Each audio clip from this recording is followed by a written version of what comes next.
La Russie a aidé le régime des ayatollahs en Iran à réprimer brutalement les manifestations. C'est la conclusion à laquelle sont parvenus les experts du magazine Foreign Affairs. Les experts disent que la Russie fournit depuis longtemps à l'Iran des moyens spécialisés pour réprimer les manifestations, notamment des armes et du matériel destiné à la garde nationale russe. Mais la Russie a également appris à Téhéran comment contrôler Internet en le coupant pour les citoyens qui manifestent massivement depuis plus de 2 semaines, tout en le maintenant pour les autorités. De plus, les experts ont trouvé des preuves montrant comment les Russes formeront des combattants au sein du corps des gardiens de la révolution islamique. Ils ont été formés à réprimer violemment les manifestations et à tuer tout opposant au régime.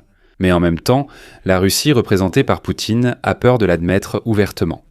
La veille, Poutine a encore menacé bruyamment l'Occident et formulé des exigences sans évoquer la capture de son vieil allié Nicolás Maduro par les Américains.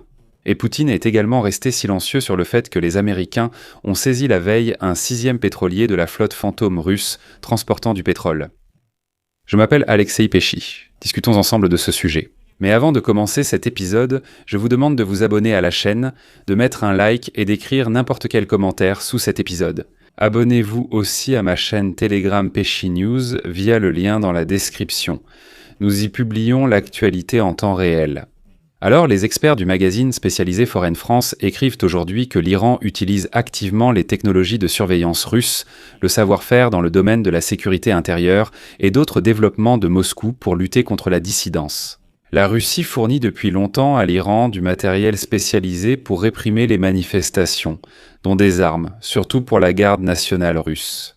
Par exemple, la publication souligne que Poutine ne sauvera pas le régime d'Ali Khamenei, mais l'aide activement contre son peuple. Poutine envoie des moyens répressifs, partage son expérience dans la répression du mécontentement intérieur et fournit des équipements militaires clés ainsi que des technologies de lutte contre Internet. Et pour bien comprendre, la police, le corps des gardiens de la révolution islamique et le mouvement Basij tirent sur les manifestants. Des fusils d'assaut, Kalachnikov, des fusils de sniper Dragunov, des mitrailleuses Kalachnikov adaptées à la police, des véhicules blindés, des véhicules de combat d'infanterie et des chars T-72 livrés récemment par la Russie ont été utilisés. L'Iran dispose d'au moins 25 hélicoptères russes, Mi-17 employés pour transporter les forces de sécurité.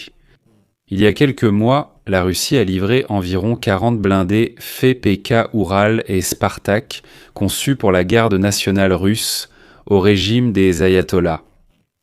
Au cours d'une visite d'une délégation iranienne en Russie cette année-là, un accord a été conclu concernant la livraison par Rostec de moyens de dispersion des manifestations, y compris des tasers et des grenades assourdissantes.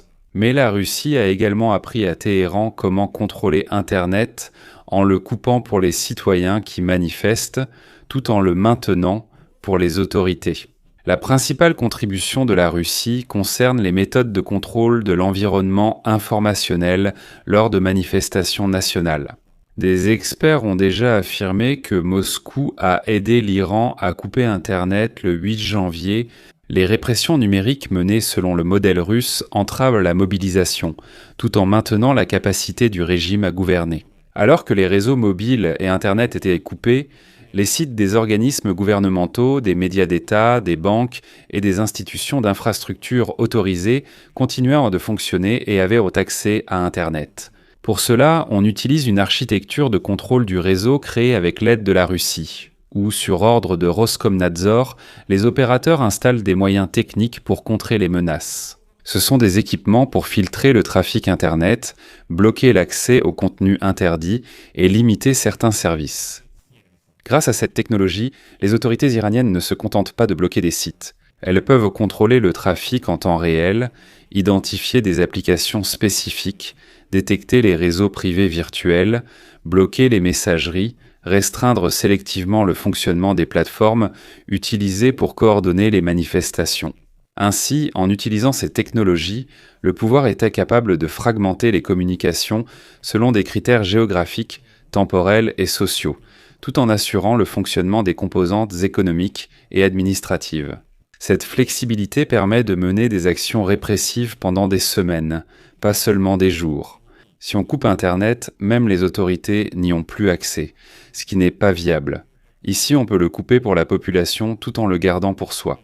Au final, les autorités iraniennes n'ont pas seulement créé ce qu'on appelle une liste blanche de sites accessibles, mais elles ont aussi annoncé qu'elles prévoyaient de couper complètement les citoyens iraniens du réseau mondial. En organisant leur propre Internet souverain, une telle approche pourrait signifier que l'Internet en Iran, tel qu'on le connaissait auparavant, pourrait disparaître à jamais. À l'exemple de la Russie, l'Iran associe le contrôle du réseau aux activités des services de renseignement et de sécurité.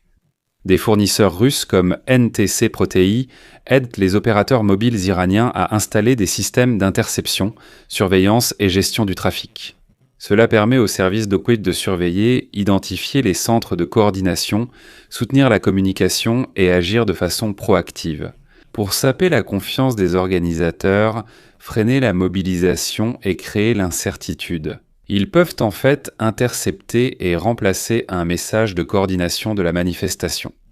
En Iran, il restait l'Internet Starlink, mais le 13 janvier, on a appris que l'Iran avait aussi réussi à brouiller cette connexion. Selon les experts, des systèmes de guerre électroniques comme Krasukha et Mourmansk BN peuvent bloquer la connexion satellite Starlink. Parallèlement, les technologies russes permettent aux institutions gouvernementales de garder l'accès à Internet. Il est aussi important de rappeler que la Russie a aidé financièrement l'Iran. Pendant la guerre menée par la Russie contre l'Ukraine, le Kremlin aurait acheté à l'Iran des missiles et drones pour 4 milliards de dollars. Les achats incluaient des centaines de missiles balistiques, FAT-360 à courte portée, environ 500 autres missiles similaires et 200 missiles solaires pour la défense antiaérienne. Compte tenu de cela, les États-Unis doivent cesser de former cet axe du mal. Et comme l'a montré la pratique, lorsque les États-Unis commencent à agir et à renverser les alliés de Poutine, que ce soit Bachar el-Assad en Syrie ou Nicolás Maduro au Venezuela, le dictateur chauve Poutine prend peur et, en réalité, n'aide en rien le régime. Et ici, je noterai que la veille, Poutine a réuni des diplomates, des ambassadeurs de différents pays au Kremlin. Il s'est adressé à eux et a beaucoup parlé de la façon dont il allait menacer l'Occident, et ainsi de suite. Mais il n'a pas dit un mot, pas un seul mot, sur le fait que les pétroliers russes de la flotte fantôme, transportant son ami Nicolás Maduro, ont en fait été saisis par les Américains. À ce sujet, pas un mot. Poutine n'a rien dit, comme si cela n'était jamais arrivé. Je rappelle aussi qu'il a investi environ 20 milliards de dollars dans le régime de Maduro. Il s'est tu lors de la chute d'Assad, Poutine aussi. Et si le régime iranien tombe, Poutine se taira encore. Parce que je le souligne, il est courageux pour japper et aboyer depuis un coin. Mais quand il se prend une claque, il fait semblant que nous n'étions même pas là. Je vais mettre des points de suspension ici. Donnez votre avis, écrivez vos conclusions dans les commentaires sous cette vidéo. Si cette émission vous a intéressé et été utile, vous pouvez soutenir le travail de cette chaîne YouTube par un don ou un abonnement, payant via les liens et coordonnées dans la description de cette vidéo. C'est tout pour aujourd'hui. Prenez soin de vous. À bientôt à tous.